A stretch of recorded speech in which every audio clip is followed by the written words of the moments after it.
bag vibe, baby.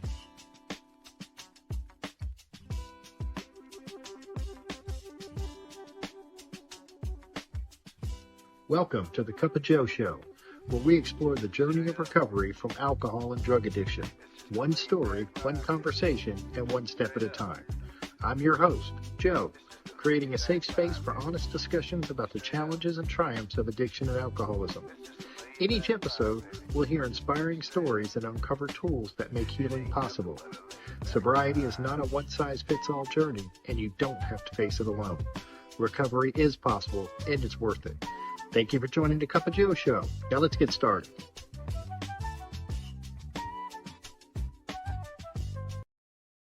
Hi, everybody. I'm so glad you decided to join us today. I've got a very special guest, very grateful and excited to have him here. Today's guest is Brad C. And I'm going to read a little bit about Brad so you can get to know him a little bit. And he's going to share some experience, strength, and hope with us. Brad's sobriety date is September 5th, 2021, and which means he's been sober for more than 3 years. He's been married to his lovely wife, Lindsay, for nearly 2 years and has 2 amazing bonus daughters. He also has 2 nieces he adores, and he's helped his mom with their needs since the passing of his sister. He has a sponsor and gets a lot of working with new guys seeking recovery. He's a 2-cat person, likes watching sports. On a side note, he's also a great referee and umpire. And he also has one of the best golf swings I've ever seen. So welcome to the show, Brad. Thank you so much for joining us today. Thanks, Joe. I really appreciate that. I don't know about the golf, but and I'd say there's some people that don't know about the umpiring and officiating, but I appreciate that. Well, listen, I'm allowed to have my opinion, I was told. So Yes, you tell are. me, where did you grow up? Tell me a little bit about your upbringing.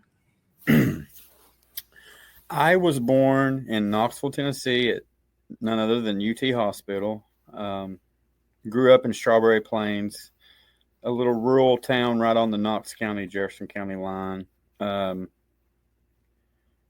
Had really young parents, by the way. My mom had me at 17. My dad was 21. So my mom married my dad early and got permission. I don't really think she liked her situation at my grandparents. Not putting my grandparents down. They were wonderful people. Sung in the church choir, but I think they dabbled in some other things that my mom was trying to get away from. And I only say that because it affected me later on down in life. But my mom and dad had me, and they both worked hard. I had all the things that a young boy could ask for growing up.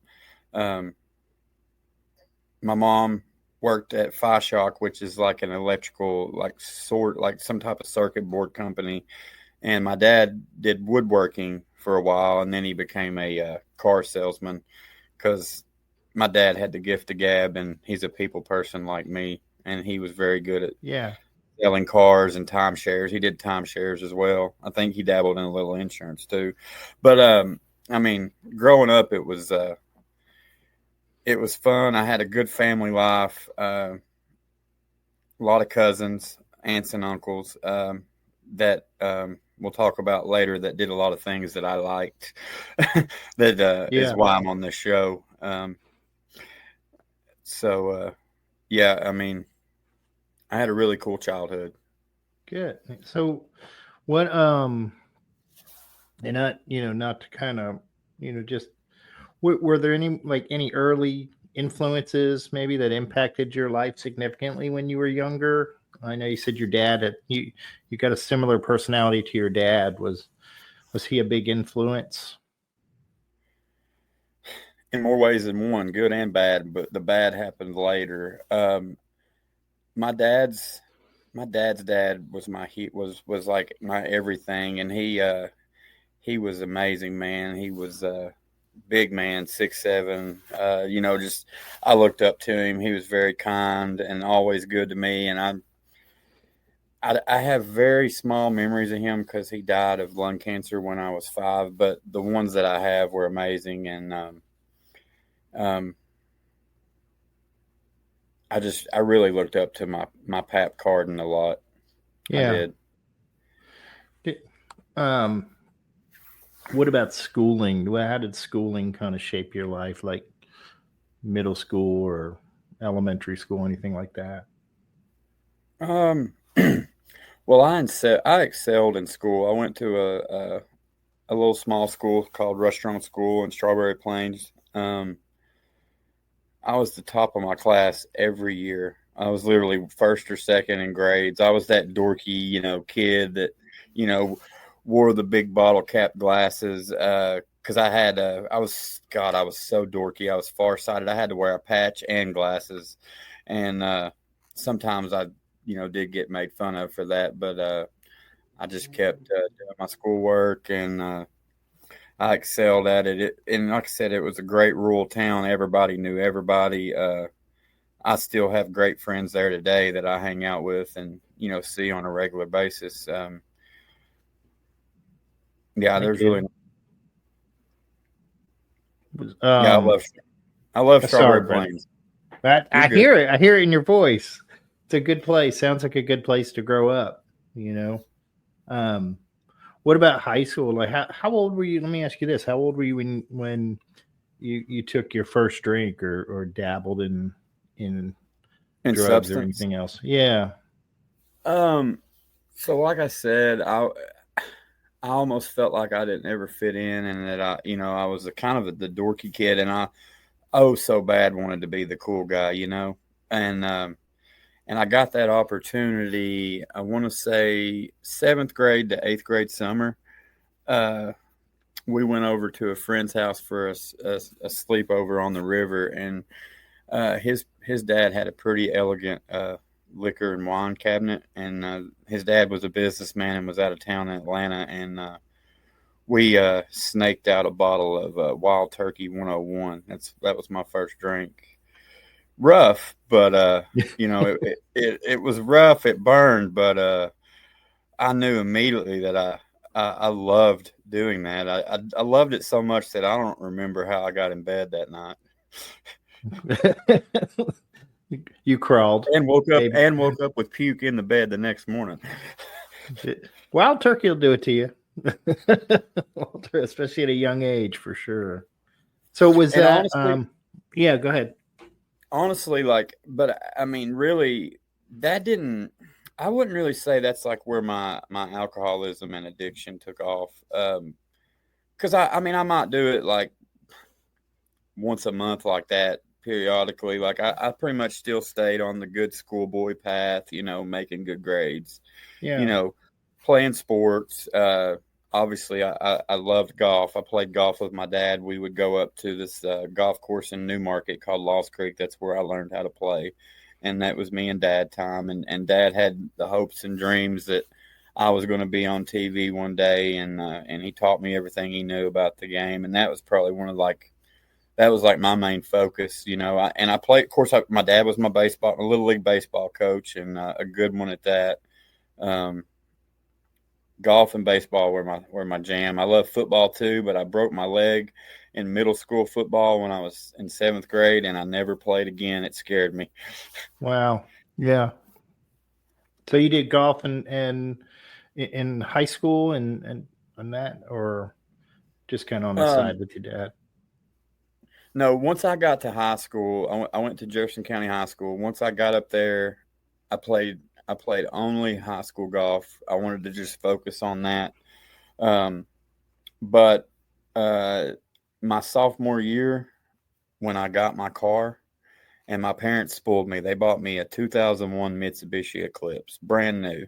My dad went down to one of his Wow. buddies at the car lot at Ted Russell Ford, and we found what I wanted, and they spoiled me and bought it. And honestly, I can say now that was my downfall, was that car.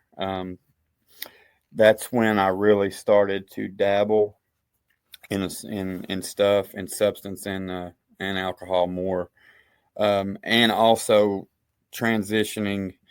My dad had got into substance, probably, I would say somewhere between 7th and 8th grade. He had some real bad physical health problems, and he, all my, so like I said, my grandparents were doctor shoppers, and my mom, Okay.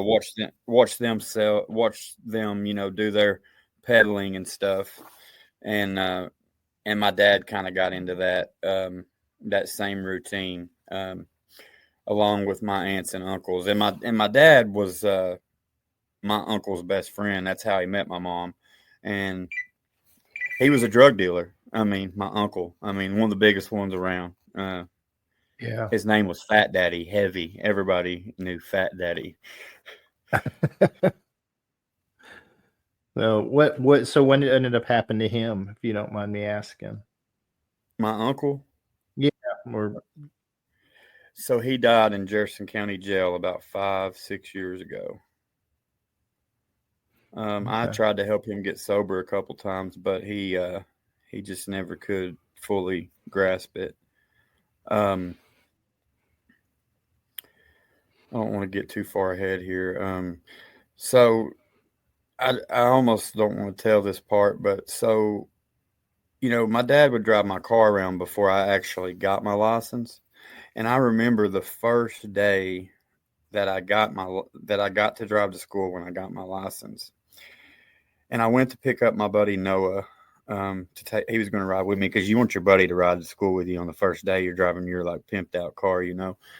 And I looked in the back seat, and they were these blue tablets oblong in the back seat, 10 or 11. I don't know the number. And then there was also some little bitty football blue tablets. And I had been kind of maybe sneaking into Dad's bottle and experiment anyways. But I remember being so excited that my dad had drove in my car, and some of his buddies had left their Hydros and Xanaxes in the back seat, because that was a cool first drive to school that day. Now, I don't remember much coming back or at school that day, but I was excited that day to go to school, because when Brad takes opiates, Brad's more talkative. He's more prettier to the girls. He's got more game. And I just love the way that opiates make me feel, Joe. Yeah.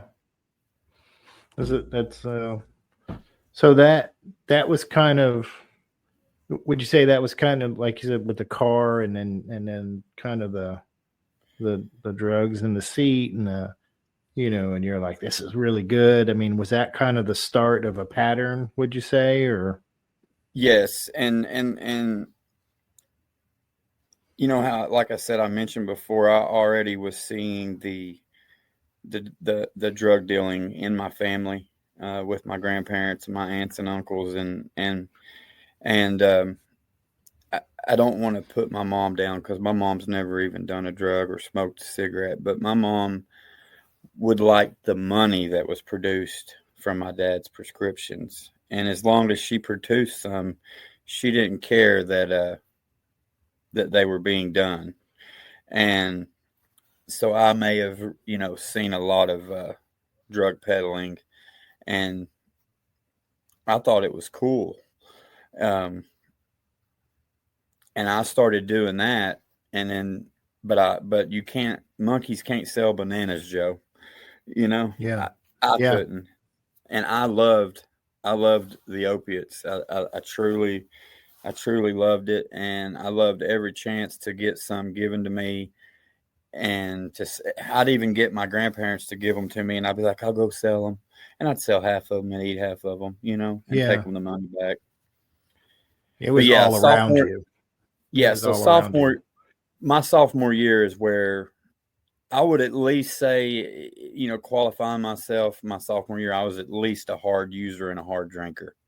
Okay. I don't know if I was like full blown, like as soon as I wake up, my feet hit the floor, I got to have it. But every free opportunity when I wasn't involved in golf or, life, with my family or whatever. I was doing them. I was partying. Yeah.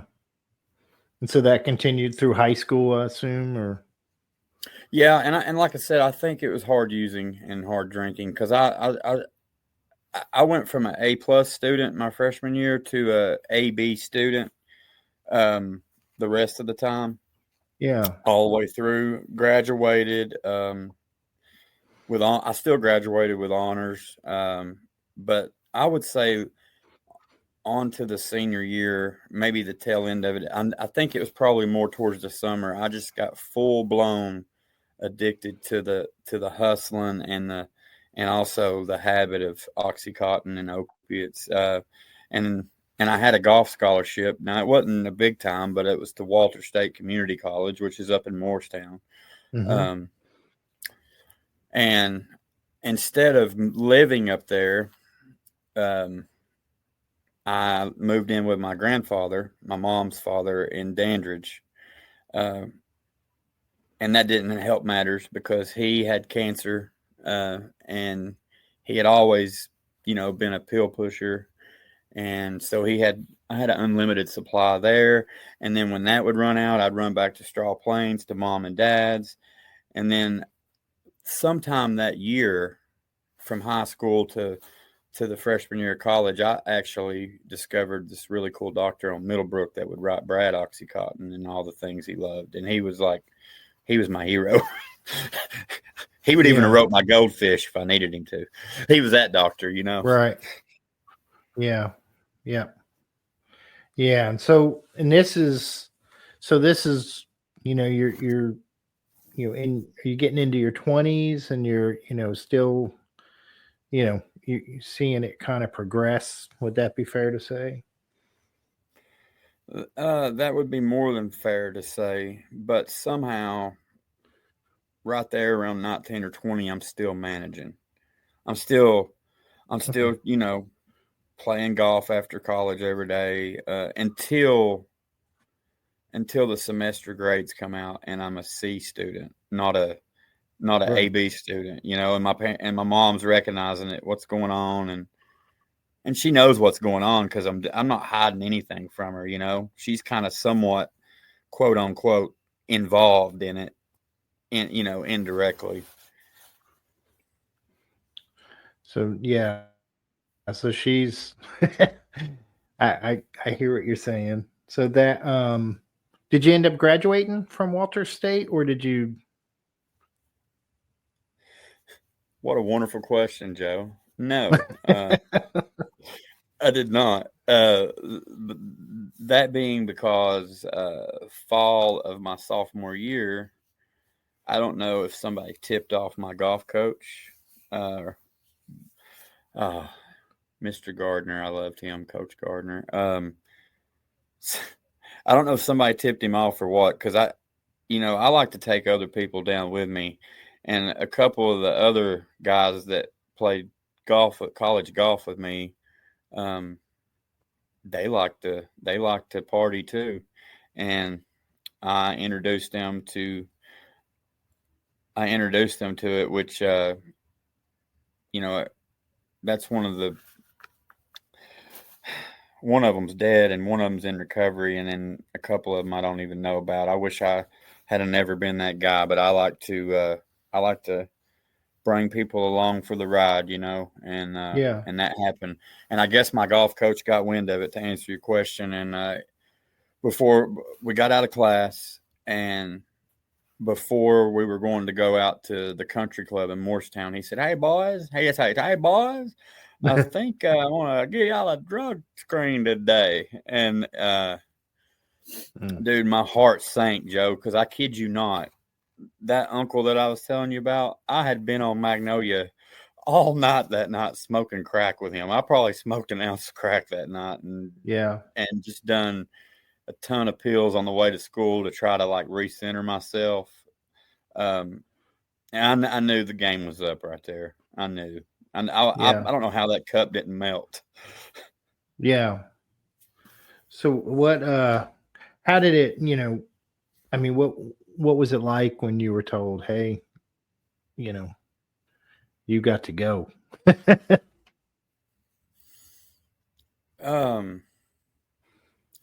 Well, I'm pretty, I was hurt, I was sad, but I wasn't stopping. I was like, Yeah. well, fuck. I mean, heck with this. I'll figure something else out to do. I guess college golf just wasn't for me because I wasn't ready to, give up the life. Yeah.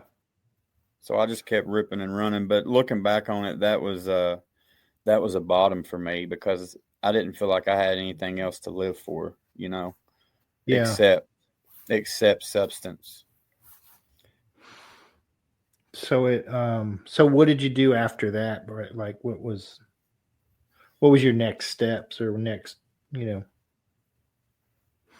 where did you go from Um, there?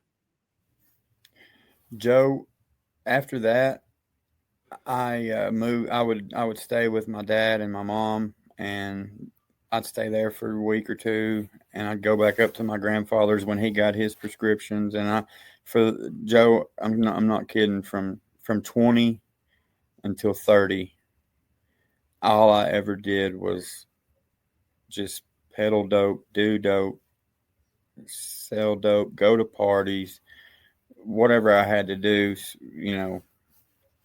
Steal, rob from people. Just, I was a Yeah. complete total havoc for the next 9 years of my life, with no purpose except to change the way that Brad felt, so that he didn't have Right. to he didn't have to feel anything. And honestly, I thought that was the only way of life, Joe. I couldn't imagine myself doing anything but that at the time. Right. And in Did that you, I time, mean, did you, go ahead. go ahead. Sorry. Go ahead. No, ask your question. I was just thinking, was there any time in there that you kind of recognized yourself as like, man, this is a serious problem? Oh, for sure. I knew I had a problem, you know, but I thought I could beat the game, you know. I thought I was going to be able to be the Yeah. one that could do it successfully, which I don't know how the heck a man thinks he's doing it successfully when he doesn't work, he sells drugs, he lives with his dad and his grandma, or he didn't got all he does. The only revenue I created was from drug deals and robberies from 20 until 29. I mean, literally, I think I had Right. one job for Right. like 3 weeks. Now, let's see. In 2013, I had a really, really big moment in my life, and it broke my heart. So in 2013, so mom has moved in with her dad now, and she's just over it all. She wants out of the shit. She don't want to be around me and dad anymore, and she's been gone probably 2.5 years at that point. And you know, me and dad are driving my sweet grandmother crazy. That woman was amazing. She loved me more than life itself, and we but she wouldn't leave us. She lived with me and dad. And in 2013, the day before Father's Day, my dad had went and got his medicine the day before, and uh, I I injected him with some substances, and went fishing with one of my buddies, and came home, and he was dead. He hadn't moved, and I had to walk out there and tell my grandmother that, hey, I it was one of the most black moments of my life, because my dad being in the substance that he was, my dad was my hero. He had the biggest heart. He just had a real bad disease, you know. Um, he was my hero. He'd give a man a shirt off his back, and to look there and to see him laying there corpse was just. If I'm pretty sure, Joe, I think I fainted, and then I had to go tell my grandmother, and then me being the addict that I was, I called 911, get them on the way, And I'm ashamed to say this, but my first thought was, you got to get his medicine for the cops to get here, because you got to have that. And I literally get up all the prescription bottles, and I leave my grandmother. I leave my grandmother alone with her son laying corpse with nobody there, and take off to go get high and try to go to oblivion. I'm sorry. That's an emotional moment in my life. Well, I appreciate you sharing that, Brad, and I'm so sorry that that happened. I just hate I was that man, because I would never do that today. I would never leave her there in that turmoil. She was such a sweet old lady. God. Yeah. In fact, 4 hours later, we do sick things, man. Huh? I said we do sick things when we're sick. Yeah, that lady 4 hours later come and hunted me down, and I woke up in her lap. Just devastated. She's crying because then she thinks, because I almost went to oblivion, and God, I can only imagine how she felt in that moment. Yeah. So what? Go ahead, Joe. I was just saying was that I can imagine that maybe that was a turning point, or at least maybe a moment of was that a moment of clarity for you when you kind of look back at it?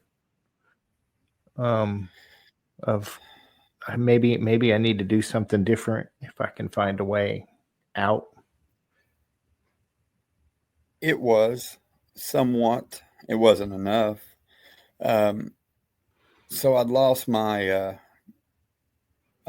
father, which was a gravy train too for an addict who got a good amount of his product, of his DOC.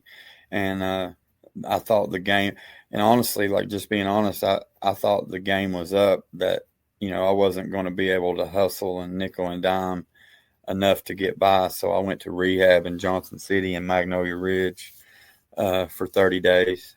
And I would say that's where the seed got planted. That was in 2013, of the summer of 2013. I'd love to tell you I got out and I worked the steps and I lived a happy, sober life, but that didn't happen.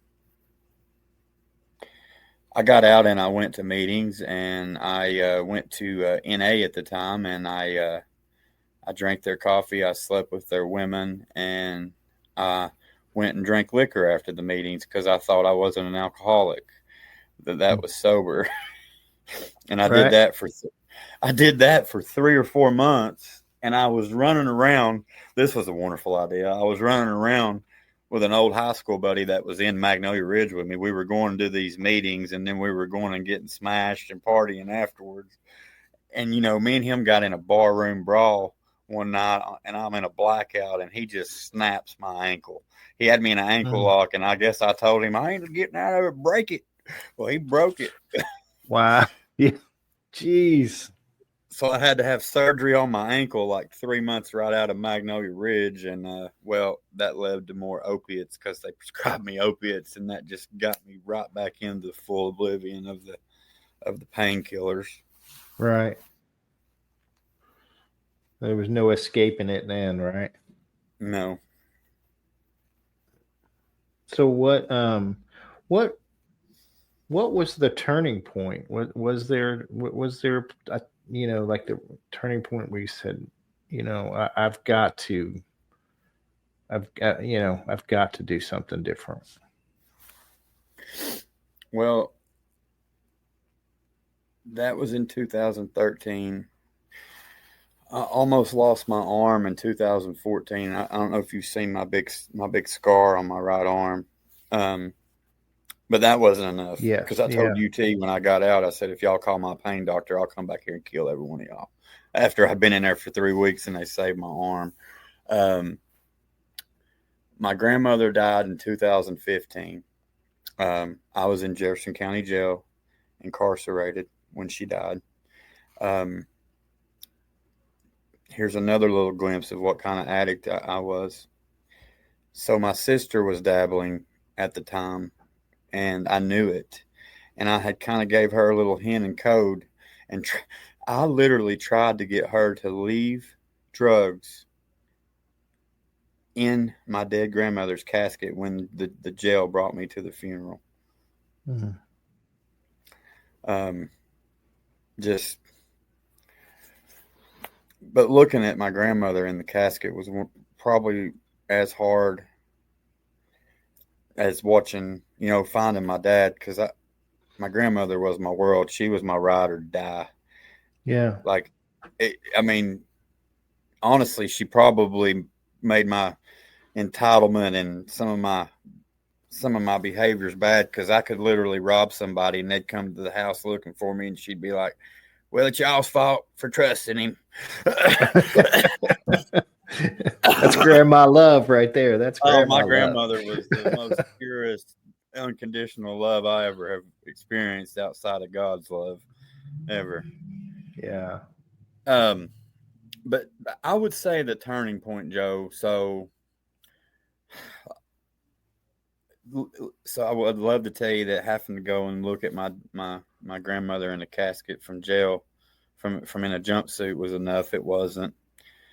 And I'd go do these jail sentences, Joe, and I think, man, I'd get in there and I'd get my weight up, and I'd do 60 or 90 days, because I'm a 60 or 90 day guy, just a violation of, simple probation. Yeah. And I'm like, I'm gonna get out, I'm gonna get a job, I'm gonna meet a good woman, I'm gonna do good. And I meant that from the bottom of my heart in the jail cell. Yeah. But for some reason, when they come across the intercom and say, "Carden, pack your stuff," from the jail cell to my mom's car or whoever's picking me up, I come up with another good idea that wasn't a good idea. That Yeah. mental obsession that we have would kick right back in if I'm out free. And so I just kept thinking I could beat the game, Joe, and that mental obsession would take me right back to it. The turning point was 2016. I had somehow conjured up an apartment in Oak Ridge with a girlfriend of mine. It was actually off my grandmother's insurance money that I stole half my sister's. I never gave her part of the insurance money. So I paid an apartment up for a year, and me and this girl was just partying it down. And I went one night to the dope man's and came, and on my way back, I was calling to tell her I was on my way back, and she didn't answer the phone. And then I got to our apartment door, and I'm knocking, and she ain't coming to the door. And I actually had to call maintenance to let me in, because me being the addict I am, I didn't have a key. I couldn't find my key. And she's laying there dead in our bed, passed out in a spoon. Oh, yeah. And I go into like a mental breakdown at that point. I end up in this psych ward in Oak Ridge. I don't know, it's Ridge View, or I don't know what it's called, but I end up in this psych ward up there for 5 days, and I'm literally in there doing the kicking chicken, because I'm coming off all this opiates, heroin, alcohol, and I knew I needed to change, and I knew I had to do something. But I had one more run left in me, I guess, because I scored some more drugs, like 2 or 3 days after I got out. That mental obsession kicked back in, even after I fought through all that sickness. And I just had this moment of clarity in that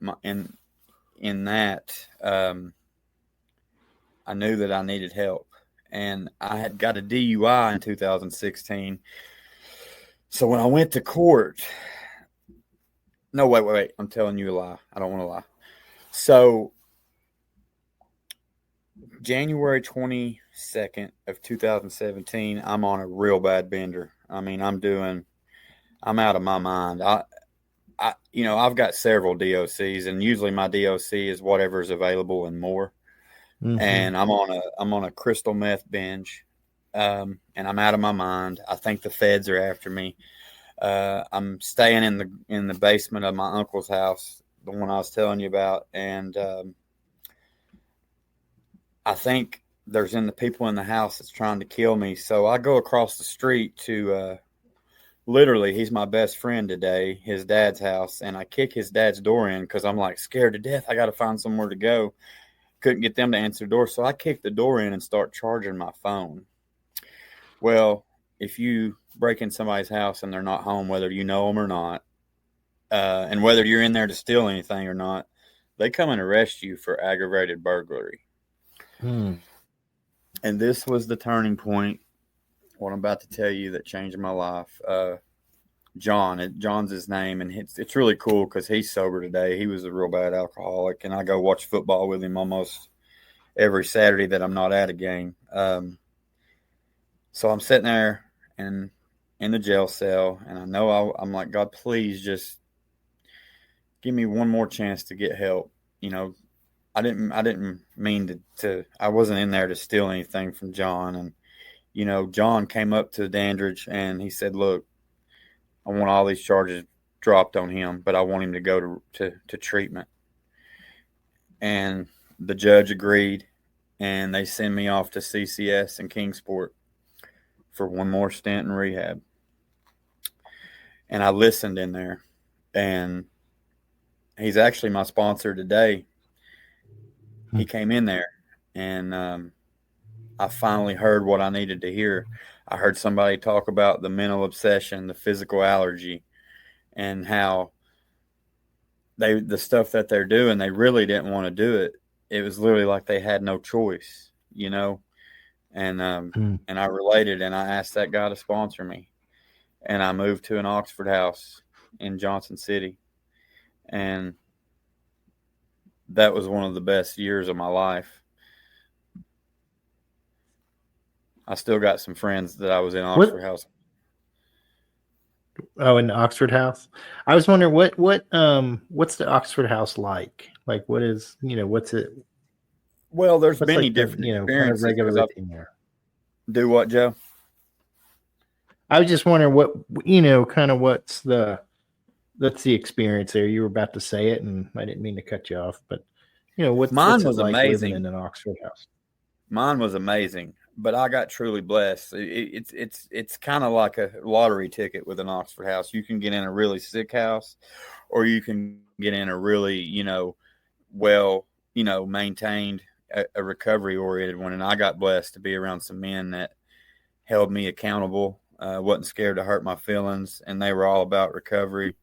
And it was so cool because, it's literally like a fraternity, but for people in recovery, because nobody's over you. There's nobody that owns the house or any. Well, there is, but we pay them the rent. Like, we're over, like, in charge of all of it. Like, we have a house bank account. We handle all the bills. We democratically voted on everything, and I loved it. I was like, hell yeah, this is awesome. It's almost like I said, it's almost like being in college, but in recovery. That's pretty cool. Like the college of recovery. That's what I would call it. And there's tons of female Oxford houses, and they always congregate, and you have meetings together. And I was like, yes, I love this. Because when Brad got sober, he may have had a little issue with the opposite sex there for a couple years. Yeah. But that decision, and hearing somebody come in and share the message that I needed to hear, and I could actually hear it, and then not coming back to Knoxville, and then going up there and getting involved in that Oxford house, but ultimately getting involved in AA, getting into the big book, and I literally went line by line, verse by verse, because the Tri-Cities ain't playing no games. It's militant. It's work the steps or die. And that's just how I was taught up there. And it almost made me a little spiritually arrogant, which led to a relapse 3.5 years ago. Was big, part of it, I've had a new experience recently with a new sponsor. I'm going through the book and the 12 and 12. I'm not just a 164 die guy anymore. Right. Right. Because I So, can't be. yeah. So you were sober for, a good 3 years at least, right? Before you, I call it default mode, Brad. I don't call it relapse. I like to call it default mode. Before you went into default mode and decided to Well, go back I out. was actually, I would have came up on almost, I was 4.5 years. Okay. And had it not, had I not have decided to try to socially drink, which I can't, I would have had 8 years 2 days ago. But I knew better than my sponsor, and I wasn't really a alcoholic. I forgot about that guy breaking my ankle and those blackout drunks and all the other blackouts. I because if I'm being honest, like alcohol ain't my first choice, but if I take it, there is no one or two for Brad. It's I'm I'm literally going to black out. Mm. Like I'm going to not stop. And for some reason, after 4.5 years, I got so caught up in life and a relationship I was trying to make work where the girl was, let's just say, in a lifestyle that probably wasn't suited for Brad. And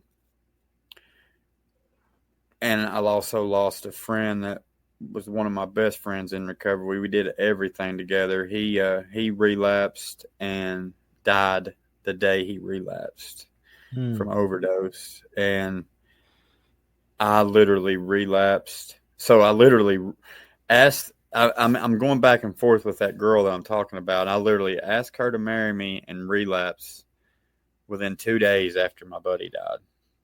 And I'm telling my sponsor at the time, man, I'm normal, dude. I'm just an addict. Like, I know I can socially drink. I got this. And he's like scared to death for me. But he's like, man, if you think you can, go. You think you can, go. And I, honestly, Joe, I pulled it off twice. I went to a Mexican restaurant and had 2 Coronas the first time, and I had like 6 the weekend. But that was the only 2 times that I pulled it off. Right. And it was a short little window of a relapse. I would say, I don't really know. Let's see. Jeff died in like right around the 4th of July, I think like the 6th or 7th of July. So July 7th to September 5th, 2 months was my relapse on alcohol. Thank God I didn't get back into opiates because I may not have made it back. Right. I don't know if I would have. Sounds like someone was looking out for you. Well, Dave, my sponsor, which was the most wonderful man I've ever met, would periodically check in on me and let me know that he was there when I was ready. And I got ready pretty quick to come back. What was it like coming back? Like, what was the hardest part about coming back, Brad? My ego and knowing that I didn't have multiple years and that I wasn't the know-it-all guy, that I couldn't go in and be the guy who quoted the big book the best. And but when I say this, I mean this. Those 2 months in that drinking saved my life, because had I not have done that, my head would be so big today that you'd literally be like, Brad, can you share anything but some big book literature? Can you not be authentic at all? That's just how bad I was. I thought I was Jesus in Alcoholics Anonymous, Moses in Alcoholics Anonymous. I thought I was going to be this big circuit speaker and sponsor all of Knoxville, and one of them was going to become president. I mean, I was going to sponsor the president one day. We are grandiose. We are grandiose. Man, I'm bad about it, man. So, looking back on it now, that's one of the reasons I'm truly grateful that the relapse with alcohol happened. Is it gave me a dose of humble pie, and it was needed. I needed that because my ego had been fully restored, and I wasn't doing anything to deflate it. I was pretending like I was doing stuff to deflate it because I'm worried about how you guys think I'm doing instead of how I'm really doing. Right. And I'm still guilty of that today sometimes. I'm just a little bit more aware of it when it crops up.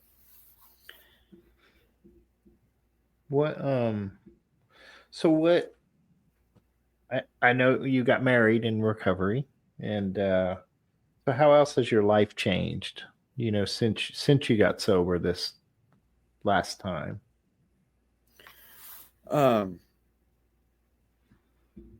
Well, there's a couple, I had another monumental event that happened. I lost my sister 6 months in. Let's see, 8 months in. She overdosed and it crushed my mom and crushed me. And it's been a change. I get 2 or 3 calls a day from my mom. Hey, just want to make sure you're okay, which is cool. I mean, I used to not even get invited to Thanksgiving or Christmas. Right. But I hate it for my mom, and I hate it for my little nieces that are 6 and 13. They're precious, and I try to be involved with them as much as I can. Of course, as you said, I did get married to the love of my life, who I stalked in the first stint of early recovery because she broke up with me when I moved back to Knoxville. And I like I said, I had some demons, and I may have kept an eye on her a little too close for about 5 or 6 years. But I mean, Stalking is not recommended, people. No, definitely not. But I mean, all you can do is stalk them and hope for the best. I mean, but it worked for me. I mean, that's my story. I don't know if I'm not going to say that worked for me because I think she sat back and watched Brad grow up because we were around each other, in recovery meetings, and we had a lot of the same friends. So maybe she was just waiting on Brad to grow up. Yeah. And I guess Brad grew up. That had a lot to do with it. I think you were a changed man, and she saw that. Yeah, I had a new experience when I went through the steps with Dave this last time, and I got more raw and honest than I ever had. I opened my mind up, and man, Dave, I swear, Dave told me this. He was like, "You are either the luckiest dude I know, or God really does have your back." Because my life literally has, other than, obviously the loss of my sister, has truly blossomed over these 3.5 years.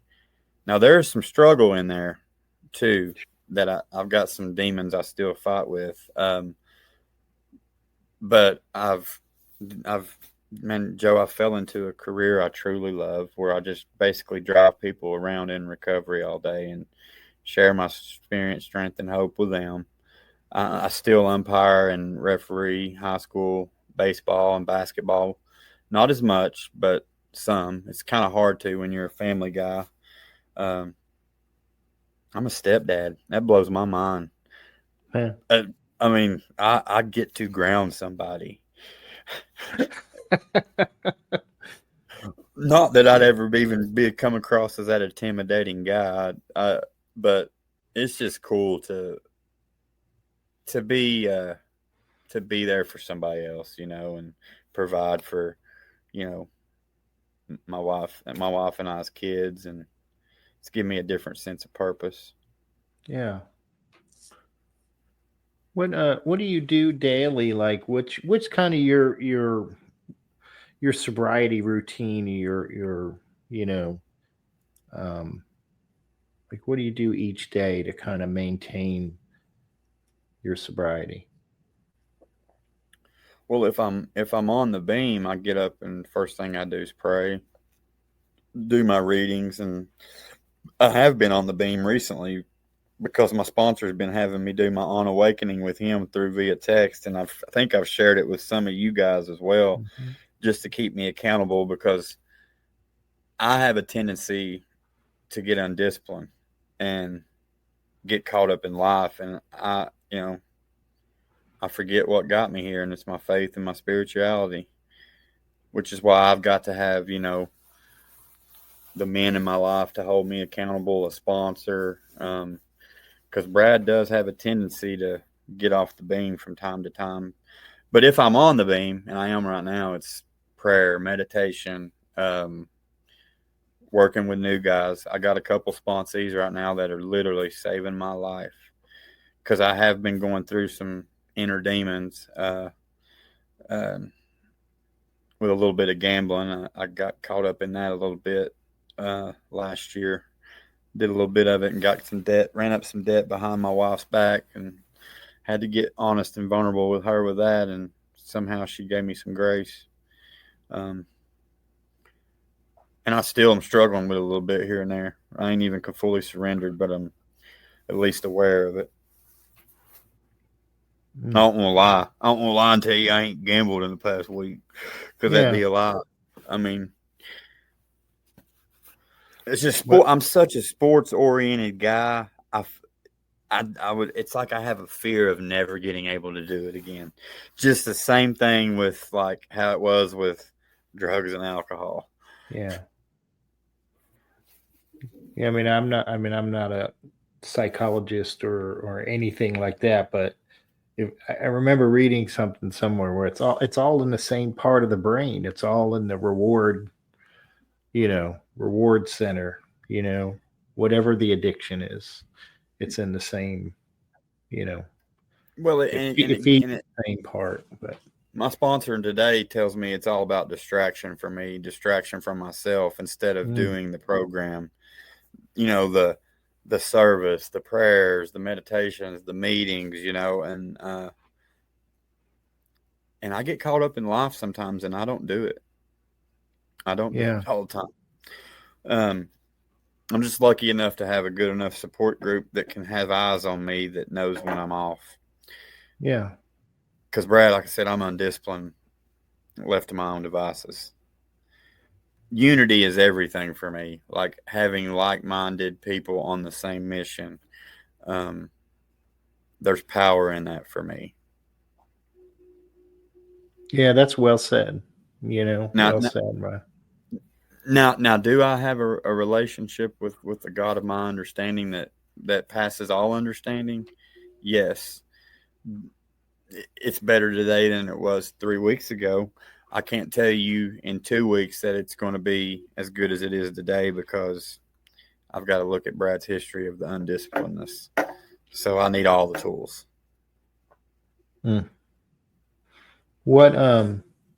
So what advice would you give to someone who is currently struggling?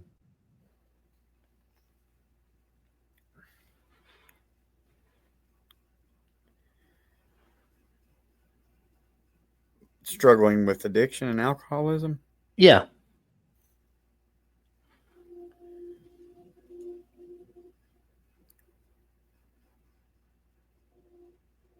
You'll be ready when you get enough pain. I would hope. I just want to ask them, have you had enough pain yet? Yeah. Because like the advice wouldn't be you can't tell somebody to go to treatment. You can't, you just can't tell somebody to do the deal. You can't even tell me to do the deal. You just heard what I was saying, but pain can tell them that. So I would ask them, hey, are you satisfied? Are you in enough pain yet to maybe consider something different? And then if you are, I know some guys or girls that can steer you in the right direction. Yeah. Well said, Brad. And I'll tell you, I appreciate your honesty and you sharing your story, your experience, the loss in your life and the addiction, and you've lived a life, my friend. I have, and I'm hoping I got a lot left to live. It's pretty good right now. Yeah. in spite of myself. It's pretty good.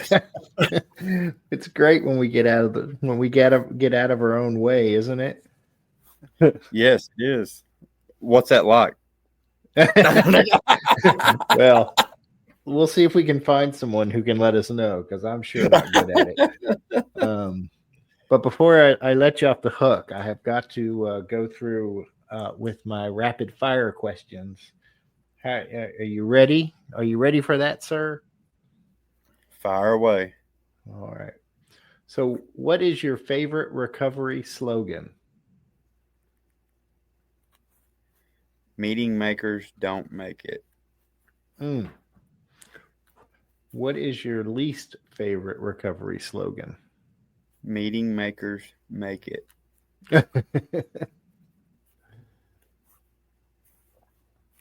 What do you think is your sobriety superpower? I think I have the ability to attract new people outside of the scope of our recovery bubble out in the real world. It's happened so many times to me in my walk. And I ain't too pushy or judgy or anything, you know. I've had a couple buddies that have got sober, and I'm not saying I did anything, because I know it wasn't me, but I feel like that I can be that bridge to shore, you know, where, you know, that connection to where I can connect somebody, you know, to the power source. Yeah. I have personal experience that you've done that for sure. So if you could say one thing to your former self, what would it be?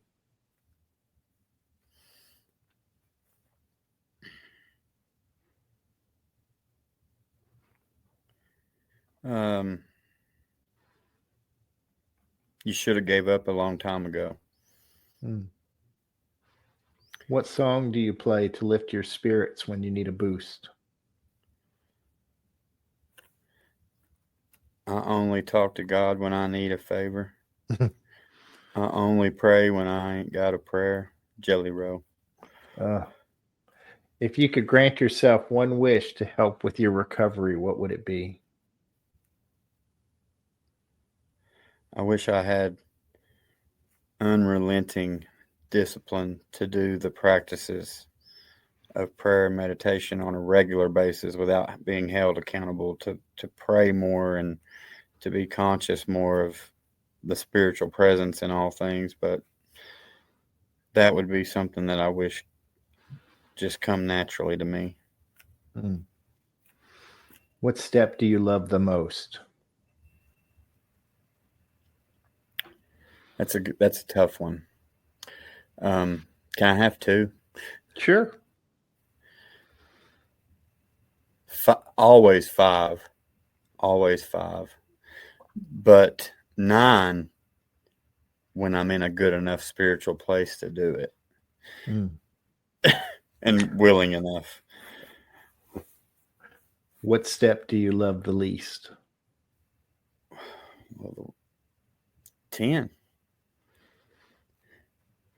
I don't like. Oh, go ahead. I don't like having to check myself. Oh, I lied here. Hey, I didn't do this here. You know, I hear you. What is your favorite curse word?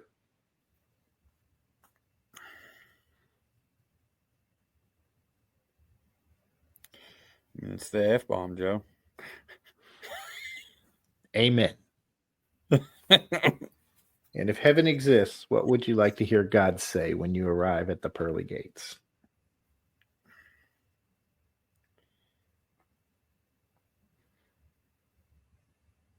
You made it. Thank you all. Thank you for all you did for my kids while you were down there.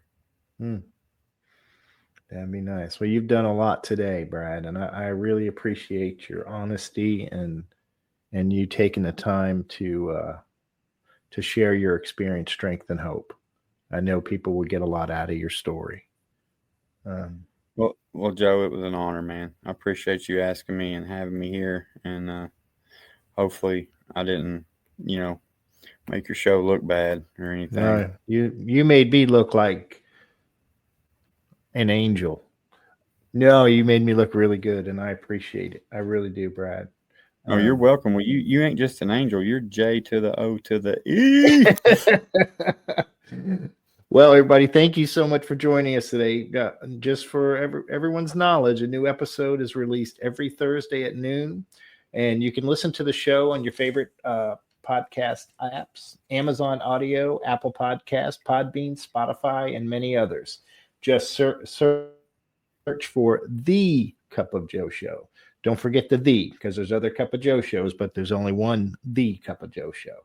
So don't forget to like, subscribe, and share. Thank you so much, Brad, and you all have a good day. Thank you, Joe. You have a blessed evening. It's just a laid-back vibe, baby. We hope you enjoyed today's Experience, Strength, and Hope. We are so grateful you decided to join us. Please share this episode with someone who might need it. Also, don't forget to like and subscribe. Remember, no matter where you are in your recovery journey, you are not alone. Reach up and reach out to someone. Please do not suffer in silence.